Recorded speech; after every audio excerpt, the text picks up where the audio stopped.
ಸಿದ್ದರಾಮಯ್ಯ ಅವರ ನಂತರ ಕಾಂಗ್ರೆಸ್ ಮತ್ತು ಈ ಅಹಿಂದ ನಾಯಕತ್ವವನ್ನ ಸತೀಶ್ ಜಾರಕಿಹೊಳಿ ವಹಿಸಿಕೋಬೇಕು ಅಂತೇಳಿ ಯತೀಂದ್ರ ಸಿದ್ದರಾಮಯ್ಯ ಹೇಳಿದ ಬಳಿಕ ರಾಜ್ಯದ ರಾಜಕಾರಣದಲ್ಲಿ ಒಂದು ಹೊಸ ರೀತಿಯ ಚರ್ಚೆ ನಡೀತಾ ಇದೆ. ಈ ಬಗ್ಗೆ ಮಾತಾಡಕ್ಕೆ ಸ್ವತಃ ಸತೀಶ್ ಜಾರಕಿಹೊಳಿ ಸರ್ ಈಗ ಅಹಿಂದ ನಾಯಕತ್ವವನ್ನು ನೀವು ವಹಿಸಬೇಕು ಅಂತ ಹೇಳಿ ಯತೀಂದ್ರ ಅವರು ನಿನ್ನೆ ಹೇಳಿದ್ದು ಸಾಕಷ್ಟು ಚರ್ಚೆಗೆ ಗ್ರಾಸ್ ಆಗ್ತಿದೆ. ಏನ್ ಹೇಳ್ತೀವಿ? ಚರ್ಚೆಗೆ ಆಗೋ ಪ್ರಶ್ನೆ ಅಲ್ಲ. ಈ ಕರ್ನಾಟಕದಲ್ಲಿ ಯಾರು ಒಬ್ಬ ಅಹಿಂದ ನಾಯಕ ಬೇಕೇ ಬೇಕು.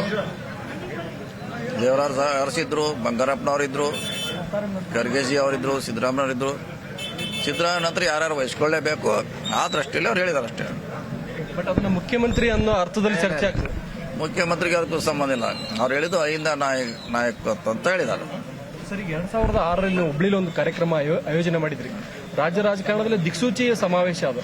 ಆ ಸಮಾವೇಶದ ಏನ್ ನೆನಪು ಮಾಡ್ಬೇಕು ಸಾಧ್ಯ ಸರ್? ಅಲ್ಲಿ ಸಿದ್ದರಾಮಯ್ಯ ಅವರನ್ನ ನೀವು ನಾಯಕರಾಗಿ ಬಿಂಬಿಸಿದ್ರಿ. ಆಟ ಇಲ್ಲ, ಅಹಿಂದ ನಾಯಕತ್ವ ಬೇಕೇ ಬೇಕು, ಸಂಘಟನೆ ಬೇಕೇ ಬೇಕು. ರಾಜ್ಯದಲ್ಲಿ ಶೋಷಿತರಿಗೆ ರಕ್ಷಣೆ ಮಾಡಲಿಕ್ಕೆ, ಅವರಿಗೆ ನ್ಯಾಯ ಕೊಡಿಸ್ಲಿಕ್ಕೆ ಒಂದು ಸಂಘಟನೆ, ಒಂದು ನೇತೃತ್ವ ಬೇಕೇ ಬೇಕು. ಈಗ ಅವಶ್ಯಕತೆ ಇದೆ ಸರ್ ಅಹಿಂದ? ಖಂಡಿತ ಇದೆ. ರಾಜಕೀಯ ಎಲ್ಲಿವರೆಗೆ ಇರುತ್ತೆ ಅಲ್ಲಿವರೆಗೆ ಅದರ ಅವಶ್ಯಕತೆ ಇದೆ. ಈಗ ತಾವು ನಾಯಕತ್ವ ವಹಿಸೋದಕ್ಕೆಲ್ಲ ಸಿದ್ಧತೆ ಅದನ್ನು ಪ್ರೂವ್ ಮಾಡಬೇಕಾದ್ರೆ ವಹಿಸ್ಲಿಕ್ಕೆ ಅದನ್ನೇನು ಹ್ಯಾಂಡ್ ಓವರ್ ಮಾಡ್ಲಿಕ್ಕೆ ಆಗೋಲ್ಲ. ನೀವು CM ಹ್ಯಾಂಡ್ ಓವರ್ ಮಾಡ್ಕೋಬಹುದು, KPP ಅಧ್ಯಕ್ಷ ಹ್ಯಾಂಡ್ ಓವರ್ ಮಾಡ್ಕೋಬಹುದು. ಅಹಿಂದ ನಾಯಕತ್ವ ನೀವು ಕಟ್ಟಬೇಕು, ಬೆಳೆಸಬೇಕು. ಜನ ಒಪ್ಪಿದಾಗ ಅದು ನೇತೃತ್ವ ಸಿಗ್ತೈತೆ, ಹೊರತಾಗಿ ಅದು ಯಾರಿಂದ ಹ್ಯಾಂಡ್ ಓವರ್ ಆಗೋದಿಲ್ಲ. ಸರ್, ತಾವೀಗ ಒಂದು ಪ್ರೂವ್ ಮಾಡಿದ್ರಿ. ತಾವು ಮೈಸೂರಲ್ಲಿ ಸಮಾವೇಶ ಮಾಡಿದ್ರಿ, ಚಿತ್ರದುರ್ಗದಲ್ಲಿ ಮಾಡಿದ್ರಿ, ಹುಬ್ಳಿಲಿ ಮಾಡಿದ್ರಿ, ಬೆಳಗಾಮಲ್ಲಿ ಮಾಡಿದ್ರಿ. ಮತ್ತೇನು ಯಾವ ಹಂತದಲ್ಲಿ ಪ್ರೂವ್ ಅಂತ? ಇಲ್ಲ ನೋಡಿ, ಎಂಟಾರು ಜನ ಒಪ್ಪಬೇಕು. ರಾಜ್ಯದಲ್ಲಿರುವಂಥ ಶೋಷಿತರು ಆ ನಾಯಕತ್ವನ ಒಪ್ಪಬೇಕಾಗುತ್ತೆ. ಭಾಳ ಜನ ಮುಖ್ಯಮಂತ್ರಿ ಆದರು, ಮಂತ್ರಿಗಳಾದರು, ಯಾರನ್ನೂ ಕೂಡ ಅವ್ರ ಅಹಿಂದ ನಾಯಕರತ್ವ ಯಾರು ಒಪ್ಪಿಲ್ಲ. ನೀವು ಮಾಡುವಂಥ ಐಡಿಯಾಲಜಿ, ನಿಮ್ಮ ಸಿದ್ಧಾಂತ, ಹೋರಾಟ ಮೇಲೆ ನಿಮ್ಮ ನಾಯಕತ್ವನ ಒಪ್ಕೋತಾರೆ. ಸರ್, ರಾಜ್ಯದಲ್ಲಿ ಮುಖ್ಯಮಂತ್ರಿ ಬದಲಾವಣೆ ಚರ್ಚೆ ಇದೆ ಸರ್. ನವೆಂಬರ್ ಕ್ರಾಂತಿ ಅಂತ ಎಲ್ಲರೂ ಕೂಡ ಮಾತಾಡ್ತಿದ್ದಾರೆ. ಇಲ್ಲ, ನಾವು ಕೇಳಿದ್ದೀವಿ. ಅಂಥ ಕ್ರಾಂತಿ ನನ್ನ ಮುಂದೇನೋ ಅನಿಸ್ತಾ ಇಲ್ಲ ಸರ್. ಮತ್ತೆ ಯಾಕೆ ಎಲ್ಲರೂ ಕೂಡ ಸಿದ್ಧತೆ, ಕೆಲವರು ಮುಖ್ಯಮಂತ್ರಿ ಸಿದ್ಧತೆಯನ್ನು ಮಾಡ್ಕೊಂಡಿದ್ದಾರೆ ಸರ್. ಈಗ ಸ್ವಾಭಾವಿಕವಾಗಿ ಎಲ್ಲರೂ ಆಸೆ ಇದ್ದೇ ಇರ್ತದೆ ನಾವು ಆಗಬೇಕಂತ. ನಮ್ಮ ಪಕ್ಷದಲ್ಲಿ ಸುಮಾರು 5-6 ಜನ ಮುಖ್ಯಮಂತ್ರಿ ಆಗಲಿಕ್ಕೆ ಇದ್ದಾರೆ, ಸ್ಪರ್ಧೆಯಲ್ಲಿ ಇದ್ದಾರೆ.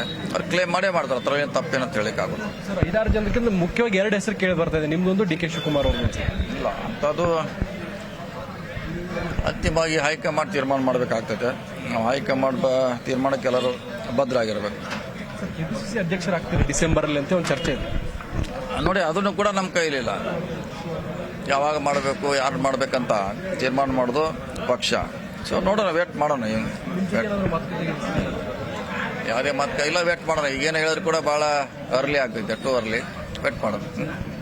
ಇಷ್ಟೇನು ಅಂತಂದ್ರೆ ಸಚಿವ ಸತೀಶ್ ಜಾರಕಿಹೊಳಿ ಹೇಳ್ತಕ್ಕಂಥದ್ದು ಏನು ಯತೀಂದ್ರ ಸಿದ್ದರಾಮಯ್ಯ ಹೇಳಿಕೆ ಬಳಿಕ ರಾಜ್ಯದಲ್ಲಿ ಒಂದು ದೊಡ್ಡ ಮಟ್ಟದ ಚರ್ಚೆ ನಡೀತಿದೆ. ಅದಕ್ಕೆ ಅವರೇ ತೆರೆ ಎಳೆಯುವಂತಹ ಕೆಲಸವನ್ನು ಮಾಡಿರ್ತಕ್ಕಂಥದ್ದು. ಅಹಿಂದ ನಾಯಕತ್ವ ಯಾರು ಕೂಡ ವಹಿಸಕ್ಕೆ ಸಾಧ್ಯ ಇಲ್ಲ, ಅದನ್ನ ಜನರೇ ತೀರ್ಮಾನ ಮಾಡಬೇಕು ಅಂತ ಹೇಳಿ ಕಿತ್ತೂರಲ್ಲಿ ಹೇಳ್ತಾ ಇದ್ದಾರೆ. ಕ್ಯಾಮರಾಮನ್ ಅಶೋಕ್ ಜೊತೆ ಚಂದ್ರಕಾಂತ್ ಸುಗಂಧಿ, ನ್ಯೂಸ್ 18 ಬೆಳಗಾವಿ. ನಿರ್ಭೀತ, ನಿಷ್ಪಕ್ಷಪಾತ, ವಿಶ್ವಾಸಾರ್ಹ ಸುದ್ದಿಗಳಿಗೆ ಮತ್ತೊಂದು ಹೆಸರಾಗಿರುವಂತ ನ್ಯೂಸ್ 18 ಕನ್ನಡ ಈಗ ಆಪ್ನಲ್ಲೂ ಲಭ್ಯವಿದೆ. ದಯವಿಟ್ಟು ಇಲ್ಲಿರುವಂತ QR ಕೋಡ್ ಸ್ಕ್ಯಾನ್ ಮಾಡಿಕೊಂಡು ಆಪ್ ಡೌನ್ಲೋಡ್ ಮಾಡೋದಕ್ಕೆ ಮರಿಬೇಡಿ. ನಿಮ್ಮ ಬೆಂಬಲ ಹೀಗೆ ಸದಾ ನಮ್ಮೊಂದಿಗಿರಲಿ. ಧನ್ಯವಾದ.